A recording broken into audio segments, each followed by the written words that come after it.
주말 사이 뉴욕장이 크게 밀렸고 그리고 덩달아서 우리 시장도 주 초반부터 시작을 좀 싸늘하게 출발을 하고 있는 그런 상황입니다.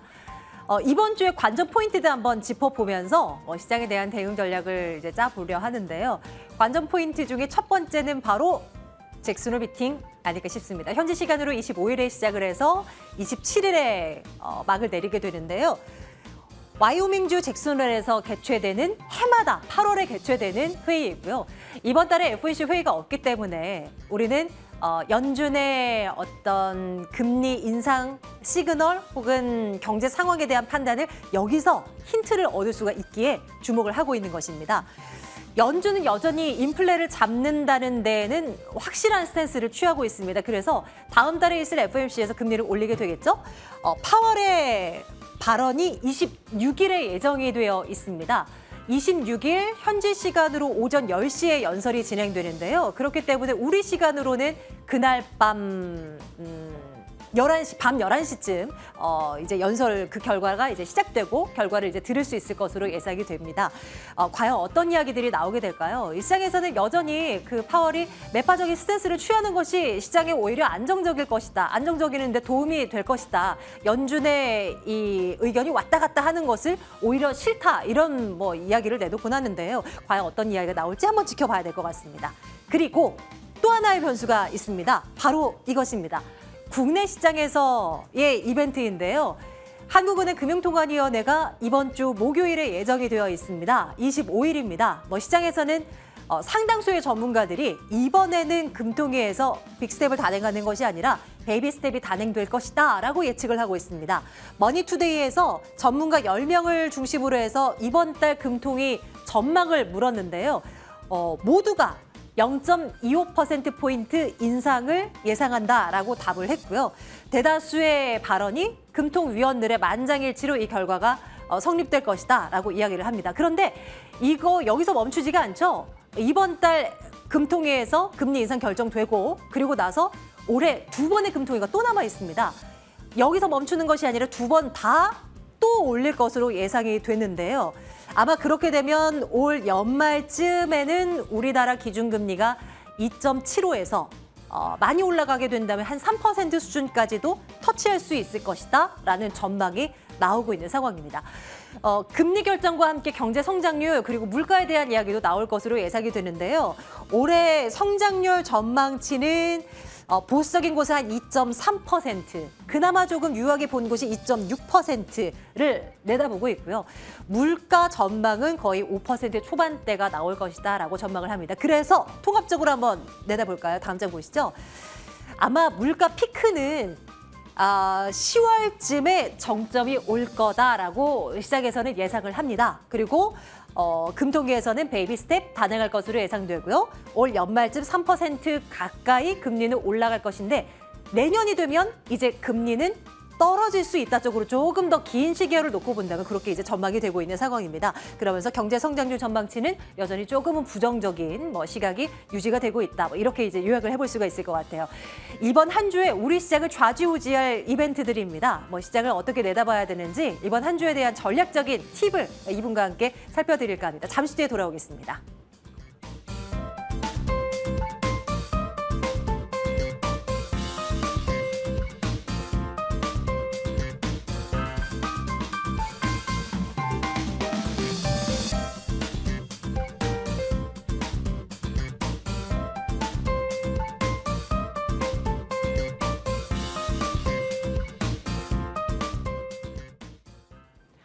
자, 월요일입니다. 시장에 대한 이야기 이분과 함께 나눠보고 있습니다. 다올투자증권 영업부 이성훈 차장과 함께하도록 하겠습니다. 어서 오십시오. 네, 안녕하십니까. 네, 월요일장 힘이 없습니다. 장 시작부터 밀렸었고 그나마 장 초반 대비해서는 좀 나아졌다고나 하나 환 시장에 대한 우려감도 상당하고요. 시장 평가 오늘 어떻게 하고 오셨어요? 어쩔 수 없지 않나라고 좀 생각이 좀 되고 있고요. 근데 우선 지금 그 전에 좀 시장이 좀 올랐던 거는 이 어떻게 보면 낙폭 과대에 의한 좀 반등이 좀 컸어요. 네. 그리고 솔직히 미국에 비해서는 우리나라가 낙폭에 대한 회복 속도가 빠른 것도 아니었고요.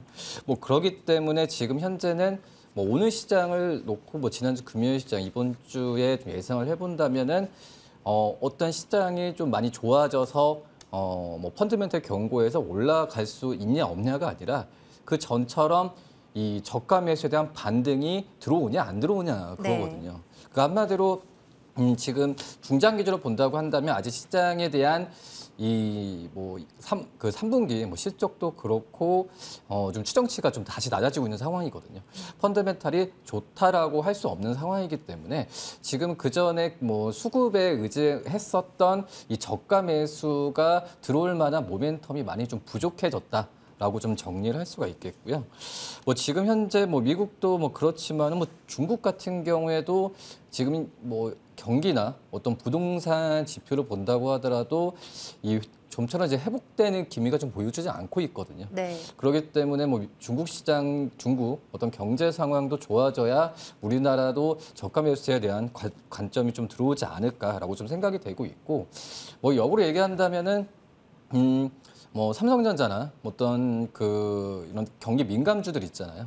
이런 종목들에 대해서 이 매수에 대한 논리가 굉장히 좀 부족해진 그런 시장이기 때문에 좀 차분히 좀 기다려야 되지 않을까라고 좀 생각이 되고 있고 역시 이런 시장에서 말씀드렸듯이 이 대형주 어떤 민감주보다도 이 종목별 장세에 네. 의한 이런 스토리를 더 찾아야 되는 게 맞지 않을까라고 좀 생각이 됩니다. 네.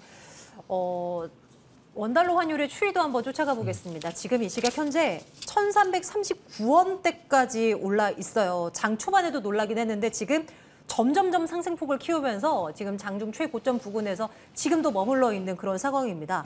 이로만 더 오르면 지금 1,340원대까지 이제 올라서게 되는 것인데요.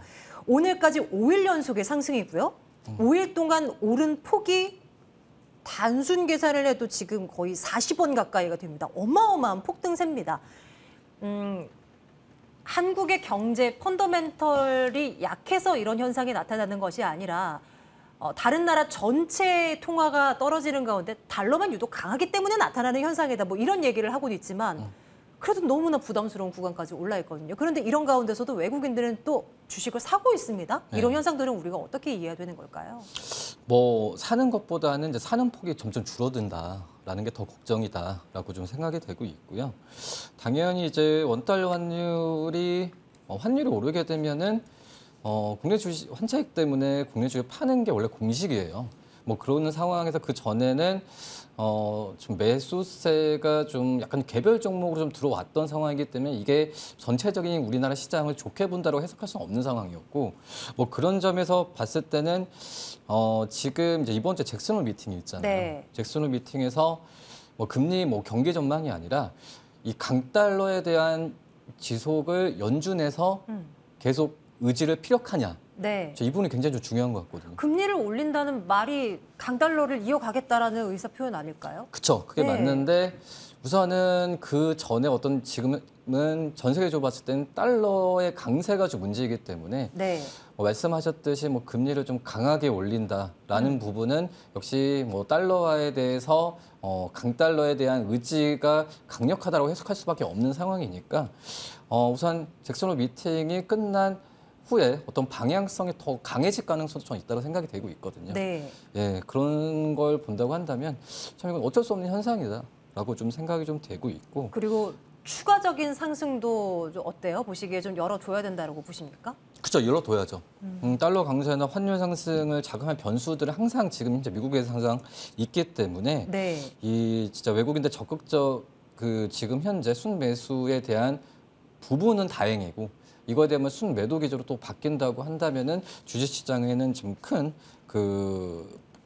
큰 어떻게 보면은 좀 부담스러운데 뭐 단기적인 반등이라고 하더라도 우리나라 주식시장이 또 좀 많이 올랐었잖아요. 몇 달 사이에. 그렇기 때문에 더 환차익에 대한 욕구가 더 이런 만약에 미국 쪽에서 뭐 금리 인상이나 강달러에 대한 의견을 피력한다면은 더욱 더 자극을 할 수가 있기 때문에 뭐 저도 이제 어떤 긍정적인 좀 이 말을 전하면서 하고 싶지만 네. 이거는 뭐 어쩔 수 없는 거죠. 이거는 좀 받아들여야 되는 현실은 네. 있다라고 좀 생각이 좀 되고 있고요. 말씀드렸다시피 뭐 파운드나 뭐 유로 뭐 전부 봤을 때도 뭐 위안화까지 약세 현상이 나와주고 있기 때문에 우리나라만 특별할 수는 없는 상황이죠. 예, 그런 부분을 본다고 하더라도 네. 지금 현재 1,350원까지도 어떻게 보면 좀 그 대비는 해야 되지 않을까. 1,350원도. 네, 1,350원까지는 대비해야 되지 않을까라고 좀 생각이 좀 되고 있습니다. 이런 건 어때요? 뭐 시장이 이제 어느 정도 올랐고 좀 쉬어가는 과정을 또 겪을 수밖에 없는 상황이 되어버렸죠. 그런데 그런 가운데서도 좀 시장을 이길 만한 전략을 찾는 것이 또 우리 투자자들은 또 목표 아니겠습니까? 네. 이런 가운데 환시장이 이렇게 돼버린다면 혹여나 수출 기업들을 좀 보는 것은 어떤가? 물론 과거와는 많이 상황이 달라졌죠. 뭐 현지에 나가서 공장을 차리고 거기서 물건을 만들어내는 업체들도 있긴 하지만 그래도 아무래도 이제 수출 기업들의 입장에서는 원화의 약세가 그래도 나름 뭐 긍정적인 포인트로 뭐 다가올 수는 있는 거일 테니까요. 이런 전략은 어때요? 뭐 2분기 때 본다고 한다면은 또 이제 뭐 수출 기업들 중에서도 이 자동차 네. 업종은 분명히 2분기 때 환율 효과를 봤던 건 네. 사실이라고 좀 네. 볼 수 있겠고, 하지만 이제 그 원재료를 수입하는 어떻게 보면은 수출하는 기업들이 이유 본다고 하지만 수출 기업들의 그 어떻게 보면 중에서도 원재료를 또 수입하는 기업들도 많아요. 그런 상황에서 이 어떻게 보면은 이 수출에 대한 효과가 아니라 또 이제 수입에 대한 부분에 있어서 거의 뭐 똔똔 수준에 있던 오히려 더 마이너스인 그런 업종도 좀 많기 때문에 이 종목들에 대해서 좀 그 슬림화하는 전략이 필요한데 지금은 말씀하셨던 것만 말씀을 드리면 이 환율 상승에서 수혜를 볼 수 있는 업종은 저는 정말 자동차 업종밖에 없지 않을까. 네. 라고 좀 판단이 되고 있습니다. 맞아요. 말씀 주신 대로 우리나라를 물건을 팔아서 먹고 나는 수출에 이제 우리는 기대어 사는 나라다라고 이제 표현은 하고 있지만 실은 원자재 같은 경우는 다 수입해서 그거를 토대로 해서 이제 완제품을 만들어서 파는 나라이기 때문에 수입하는 부분도 우리가 간과해서는 안 된다라는 시각들이 굉장히 많은데 사장님께서 좀 잘 지적을 해주신 것 같아요. 재밌게 얘기하면 그런 거죠. 땅 파서 네. 파는 그런 기업들이 없잖아요. 그렇죠. 네, 그렇죠. 어떻게 보면, 네. 그 어떤 재료를 어떤 거를 네. 쓰느냐에 따라서 이제 달라지는 것인데 그 재료를 우리는 해외에서 가지고 오고 있는 그런 형국이다 보니 환율에 대한 기대는 또 갖기 어려워 보이고요. 그러면 이쪽은 어떨까요? 반도체 쪽 좀 들여다봐 주세요. 삼성전자 지금 6만 원 선 내줬다 다시 회복했다를 반복하고 있는 상황이고요. SK하이닉스는 한 2% 가까운 하락세. 뭐 타 종목과 함께 덩달아서 이제 밀리고 있는 상황 연출이 되고 있는데요. 최근 들어서 그래도 수급 현황을 보면 외국인들이 이들 종목을 중심으로 해서는 좀 그래도 매수세를 좀 강화했던 최근 뭐 한 달여간이어서요. 어때요? 반도체에 대한 우리가 전망은 좀 어떻게 내다볼 수 있겠습니까? 투톤만 보고 좀 얘기를 해볼까요? 우선 SK하이닉스, 삼성전자 전부 3분기 추정치가 낮아지고 있어요. 두 개 다 양사. 네. 그렇기 때문에 어떤 기업이 더 좋다, 뭐 주가추를 본다고 하더라도 뭐 큰 의미는 두면 안 될 것 같고요. 말씀하셨듯이 뭐 지금 근데 외국인도 그렇지만 좀 개인들도 어떻게 보면 삼성전자보다 SK하이닉스도 사고 있는 상황이거든요. 제가 뭐 한 달 동안 그러니까 이번 달만 본다고 하더라도 이 그 삼성전자가 오늘 좀 6만 원을 깨서 지금 이슈화 되고 있긴 하지만 실질적으로 보면 하이닉스가 더 떨어졌거든요. 주가치면 더 떨어졌고 말씀드렸다시피 지금 현재 삼성전자와 SK하이닉스의 이 3분기 어떤 영업이익의 하향 조정폭은 SK하이닉스가 더 지금 심한 상태다라고 좀 말씀을 드릴 수 있겠고요. 다만 이제 2분기 실적을 본다고 하면은 이 영업활동 현금 흐름, 영업활동 현금이라는 부분은 영업 부분 쪽에서 현금 창출 능력을 말하는 건데 그게 좀 어떻게 보면 삼성전자보다는 SK하이닉스가 좀 나은 부분은 좀 있긴 해요. 네. 뭐 그런 상황에서 본다고 한다면 이 SK하이닉스가 영업이익이 더 추정치가 떨어진다고 하더라도 창출 능력에서는 어떤 좀 그 더 눈에 좀 띌 수가 좀 있겠지만은 제가 본다고 하더라도 뭐 두 기업 다 지금 현재 하고 있는 사업에 대한 맥락이 뭐 반도체만 본다고 하더라도 비슷하게 좀 가고 있거든요. 그렇기 때문에 큰 의미를 두면은 좀 안 되지 않을까 생각이 되고 있고, 근데 지금 지금 현재 이 반도체 쪽, 그러니까 SK하이닉스와 삼성전자를 본다고 하더라도 또 이제 전망치가 좋아지는 게 내년 2분기를 지금 예상을 하고 있거든요. 네. 그러니까 올해와 내년에 디램 공급 증가율이 어떤 최저 수준으로 된다는 점에서 봤을 때는 이 지금 현재보다도 내년에 그런 부분이 더 심해진다는 가정하에서 본다고 한다면 내년 한 2분기 때 정도가 이 실적에 대한 추정치, 반등치가 두 기업 다 똑같이 나와주고 있는 상황이기 때문에 이 지금 뭐 두 기업에 어느 게 좋다라고 말씀드리는 게 굉장히 좀 애매한 그런 것 같아요. 하지만 말씀드렸다시피 외국인도 그렇지만 개인도 지금 SK하이닉스를 그러니까 지금 그 개인 분들, 그러니까 이 개인 투자자분들 같은 경우에도 지금 이제 SK하이닉스에 대한 좀 매수 부분을 좀 더 하지 않나라고 좀 생각이 됩니다. 이번에는 다른 쪽으로 한번 시각을 돌려볼게요. 물론 우리 투자자분들의 관심 밖에 있는 섹터라는 거는 알고 있습니다만 이슈가 좀 있어서요. 은행 섹터 한번 들여다보려 합니다. 오늘부터입니다. 예대 금리차 비교 공시가 이제 오픈됐습니다. 은행연합회 홈페이지를 통해서 이것들이 이제 공개가 되게 되는데요. 그동안 금리가 앞으로 주구장창 올라갈 거야라고 신호가 나왔었던 지난해 연말, 연초 때도 힘을 이렇다 발휘하지를 못했었던 은행주들입니다. 그런데 여기에 조금 부담스러운 국내적인 이슈가 또 나온 것 같아서요. 좀 추가적인 상승을 좀 제한하는 이슈가 될까요? 이건 어떻게 판단해야 됩니까? 그러니까 이게 우선은 지금 현재 매대금리 뭐 이런 부분을 공개한다고 하더라도 네. 금리 뭐 대출을 쓰는 사람은 쓰고 은행들의 뭐 이자 수익은 나오는 부분은 나오는 부분 중요한데 이걸 공개한다는 것 자체가 어떻게 보면 정부에서 요구를 한 거잖아요. 한마디로 이제 정부에서 이 금리 상승에 의한 어떤 그 국민들의 이자에 대한 부담을 좀 경과시키는 정책이다.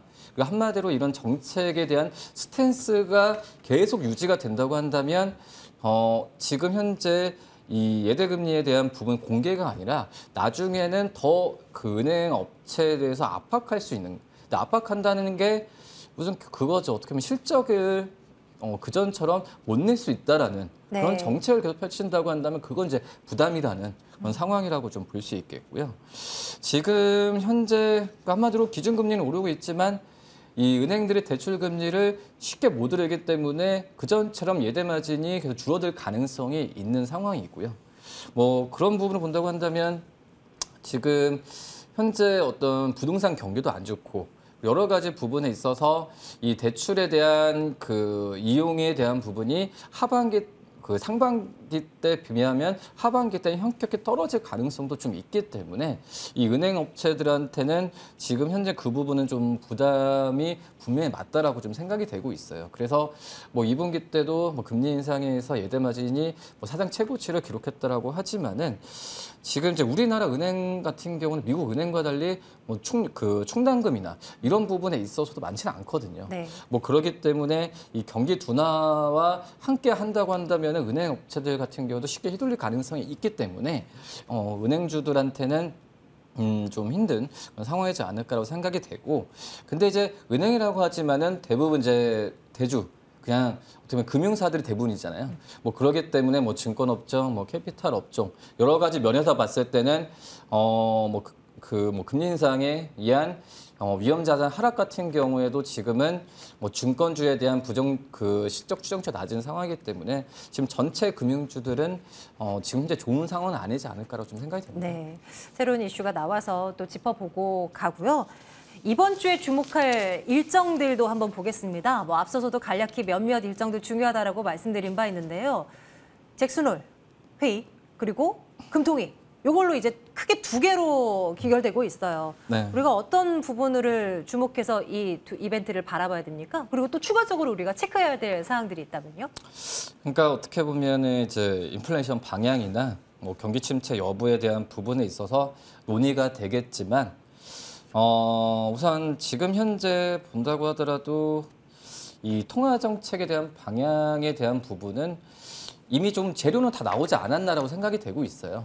뭐 재료는 다 나왔고 이제 새로운 어떤 이슈, 그러니까 어떤 새로운 발언과 방향 정책이 나왔을 때에 대한 두려움이 좀 있거든요. 그런 부분을 지금 뭐 주식시장 같은 경우 오늘도 그렇고 전체적으로 글로벌 시장이 좋지 않다는 것보다는 계속 관망하는 적극적인 매수를 지금 안 하고 있는 상황이라고 좀 볼 수 있겠고요.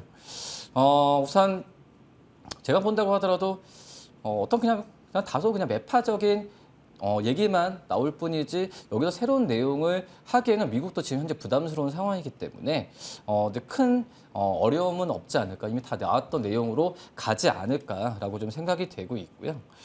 그다음에 이제 경제 지표로 봤을 때도 이 7월 달에 이제 PCE 지수 이제 발표가 되거든요. 이번 주 후반에 좀 발표가 되는데 이 우선 전달에 좀 6.8%가 좀 상승을 했어요. 하지만 이것보다 지금 현재 좀 떨어질 가능성이 굉장히 크죠. 왜냐면 미국의 6월달 CPI 지수 본다고 하더라도 현격하게 좀 떨어졌으니까 비슷한 수준으로 좀 가지 않을까라고 생각이 들어서 우선 지난달에 6.8%보다 낮을 가능성이 좀 있다라고 좀 생각이 되고 있고요. 그다음에 이제 우리나라 이제 금통위 같은 경우도 앞서 말씀하셨듯이 0.25가 되겠죠. 그 전에 만장일치로 의견이 나왔을 때 예상이 나왔을 때 바뀐 적은 거의 없었다라고 볼 수 있겠고요. 그렇기 때문에 이 0.25% 같은 경우 25bp는 확실하고 그다음에 이제 경제 성장률 같은 경우가 또 낮추고만 했을 때의 어떤 또 총리의 발언 이런 네. 부분 같은 경우에도 어떤 변수로 좀 작용할 가능성이 좀 있지 않을까라고 좀 생각이 되고 있습니다. 네. 기어코 원달러 환율은 1,340원을 돌파하고야 마네요. 13년 4개월 만에 1,340원 돌파, 지금 뭐 속보로 전해지고 있는 상황인데요. 이번 달 초중반만 하더라도 1,300원 사실 뭐 아래로 좀 깨지나? 뭐 이런 가능성도 좀 열어보고 지켜봤었는데 단숨에 뭐 한 일주일 상간으로 그냥 뭐 이렇게 튀더니 또 새로운 국면으로 또 올라서 버리는 또 환시장을 또 오늘 또 보고 있습니다. 추가적인 상단이 제한적이어야 할 텐데 조금 더 확인 작업은 필요하겠고요. 자, 이제 이런 어려운 시장에서 이성훈 차장이 바라보고 있는 탑픽은 무엇일까? 또에 대한 이야기도 나눠볼게요. 요즘 눈여겨보는 섹터나 종목 있습니까? 당분간은 이제 경기 방어주나 네. 이런 종목으로 가야 되고 통신업종도 그렇고 음식료 업종을 좀 봐야 되지 않을까라고 좀 생각이 되고 있고요. 음식료 업종 같은 경우는 오늘 곡물가 상승에 의해서 이 관련 기업들의 주가나 상승이 나와주고 있는데 아직까지는 이제 곡물가에 대한 상승보다도 추세를 본다고 한다면 저는 연말에 가서 계속 하락세가 나온다고 생각이 되고 있어요. 그렇기 때문에 이 음식료 업종 같은 경우는 우선 2분기 때 실제 전체적으로 좀 좋았던 이유가 곡물가, 그러니까 원재료 가격 상승에 의한 판가 가격에 대한 상승을 좀 잘 원활하게 좀 했었던 부분이거든요. 그렇기 때문에 2분기 실적이 크게 마진에 대한 훼손이 그전과 같게 이렇게 크게 훼손된 적은 좀 없었는데 그래서 이제 음식료 업종은 좀 경기 방어주로서도 좀 말씀을 좀 드리도록 하겠고요. 그다음에 그 안에서는 이제 하이트 젤로를 좀 관심 있게 보고 있는데 네. 하이트 젤로는 뭐 파는지 아시죠? 그럼요. 술을 네. 파는 회사인데 어떻게 보면 맥주 가격 같은 2분기 실적 본다고 하더라도 이 2분기 때 올렸던 맥주 가격에 대한 판가 인상이 그대로 2분기 실적에 잘 반영이 되면서 예상보다 좀 선방했다라고 좀 생각이 되고 있고요. 그리고 좀 화물연대 파업 이 부분은 좀 끝난 상황은 아니지만은 악재라고 하더라도 주가에 미치는 영향이 지난주 후반과 오늘을 본다고 하더라도 큰 영향은 없을 거라고 좀 생각이 되고 있습니다. 근데 앞서도 말씀드렸던 2분기 실적에 대한 우려감이 주가에 좀 선반영됐던 감이 있으니까 지금 현재는 좀 저평가 매수 구간으로 한번 접근을 해도 괜찮지 않을까라고 좀 생각이 되고 있고요.